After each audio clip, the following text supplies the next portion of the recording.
Hi guys, in this video we are going to see how to select the microcontroller processor. Okay, and if you are facing this kind of questions in the harder interviews, how you have to answer it. That's what we are going to see. And this is the most commonly asked question for any embedded based company or digital domain companies. Very basic things I can say. But why these questions they keep on asking is to first impression to know that whether this guys really worked on embedded project or not, how much in depth they have worked or not. If the guy is having only theory knowledge and don't have any practical knowledge or not. So to evaluate those things only, this question is repeatedly getting asked, right? So let's get and if you like this video, please click the like button, guys. As usual, I'm asking. Yeah, let's get into the topic now. And if it is the this question is getting asked, so if a fresher are having only theory knowledge, he can say that yeah the RAM says how much RAM is there, how much ROM is there, as well as what is the speed, what's the number of bits of microcontroller. So we need 8-bit microcontroller, 16-bit, 32-bit microcontroller, and how much power consumption and what's the cost. Some of the bullet points he can explain it, and obviously these are things are required. I 100% agree with that one.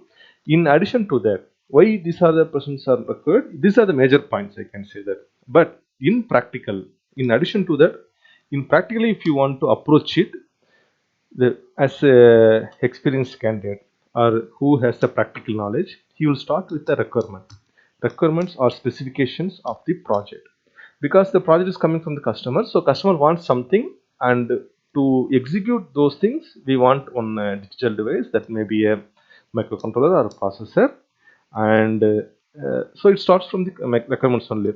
What is the customer? He wants a real-time monitoring, or he want to control the motor, or what he wants to do as a project, what that particular equipment wants to do it, one has to do it, right? So let's start with the project specification or project requirements. This is some of the key words you have to use it when we are answering these questions. And next, I have mentioned the keywords of what are key words we have to use it. I listed out here all these things, and the next one is IDE. So that means environment. That means development, integrated development environment. They will say that.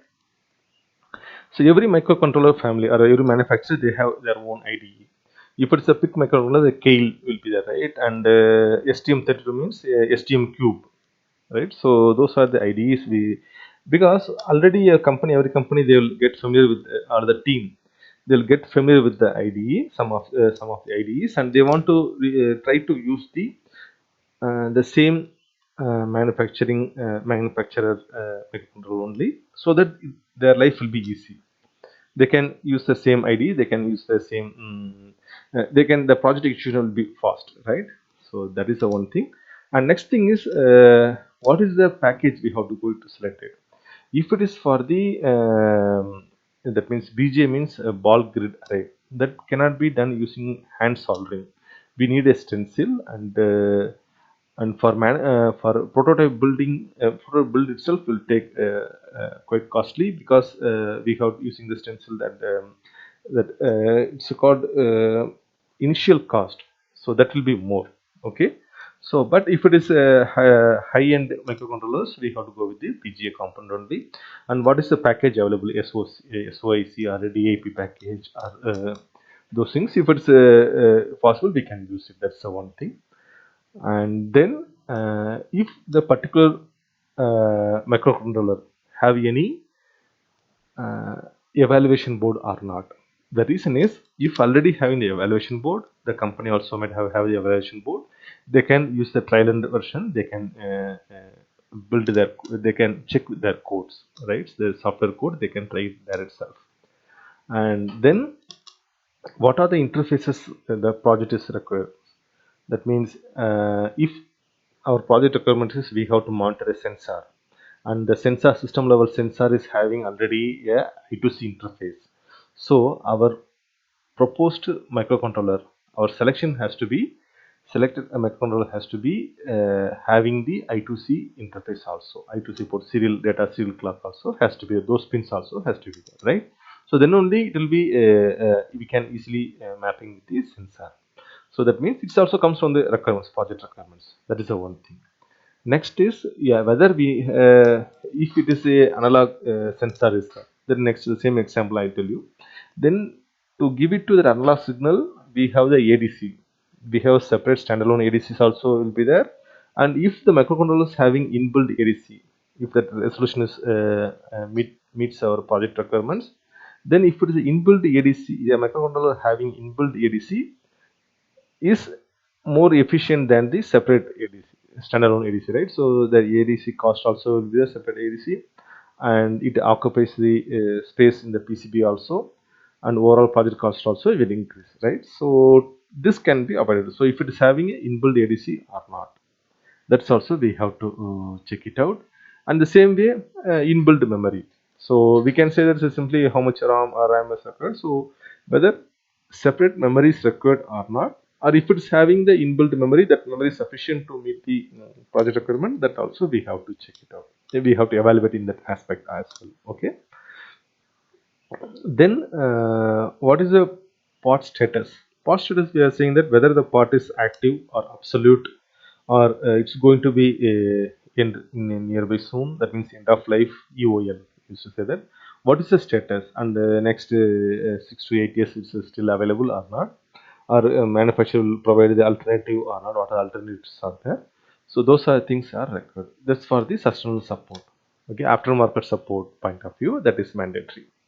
Then what is the standby power consumption as well? Active power consumption means when the microcontroller is on, when the PCB and the project is in active condition, what is the power consumption? And when it is in idle condition, that means when it's not in actively controlling those things, what is the power consumption happening? Because the standby power consumption also overall system point of view, that power consumption matters, right? So that also we have to consider.